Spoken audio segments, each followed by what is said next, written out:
আসসালামু আলাইকুম। শুভ সকাল সবাইকে।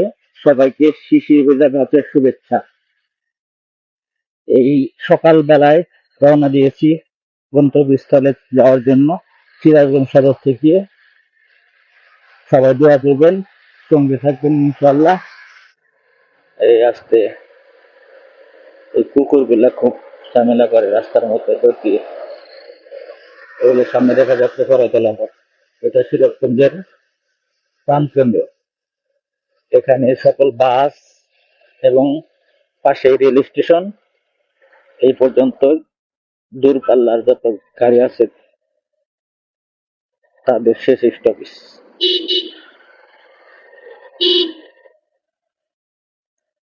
এই দেখেন, বাস লাইনে দাঁড়িয়ে দাঁড়িয়ে আছে, সবাই ছেড়ে যাবে ঢাকার উদ্দেশ্যে, বিভিন্ন জায়গার উদ্দেশ্যে।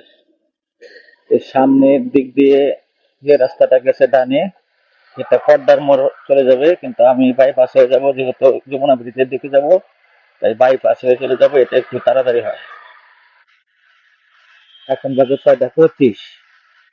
সবাই সেফলি ভাবে গাড়ি ড্রাইভ করবেন, শান্তশিষ্টভাবে মাথা ঠান্ডা রেখে ভালোভাবে গাড়ি চালিয়ে যার যার গন্তব্যস্থলে পৌঁছাবেন, সেটাই প্রত্যাশা থাকবে। আমি এখন সিরাজগঞ্জের বাইপাস রোড শেষ করে ঢাকা রাজশাহী রংপুর হাইওয়েতে উঠতে যাচ্ছি। এই যে উপর দিয়ে ডাইরেক্ট গাড়িগুলো চলে যায়, আর নিচ দিয়ে যে গাড়িগুলো যদি ছোটখাটো জায়গার জন্য চলাচল করে, সেগুলো এই নিচ দিয়ে যায়। তো আমি এখন হাইওয়েতে উঠে পড়েছি।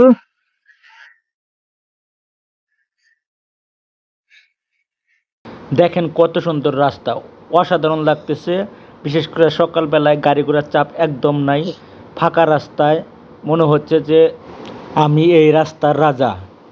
সামনে সাইদাবাদ এলাকা, সামনে আর একটা ফ্লাইওভার আছে, ওই যে দেখা যাচ্ছে, অসাধারণ ফ্লাইওভারটা। এই জায়গাটা আসলে এমনি মনটা ভরে যায়, অনেক সুন্দর। এই দেখেন ফ্লাইওভারটা কত সুন্দর, এর উপরে গেলে আরও সুন্দর লাগবে। এরপরে হচ্ছে সাইদাবাদ রেল স্টেশন, অর্থাৎ যমুনা সেতু পশ্চিম রেল স্টেশন। দেখেন ফ্লাইওভারটা কত সুন্দর, আর চতুর্পাশে দেখেন কোনো ঘর বাড়ি নাই, শুধু রাস্তা আর মাঠ, খোলা মাঠ দেখা যাচ্ছে।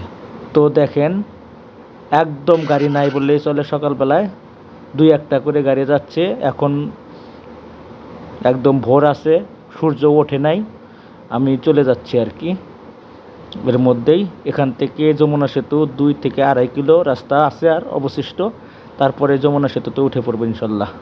তো সবাই সঙ্গে থাকবেন, সবাই দোয়া করবেন আমার জন্য, সবাই ভিডিওটা শেয়ার করে দেবেন, লাইক কমেন্টস করবেন, আমাকে সাপোর্ট করবেন।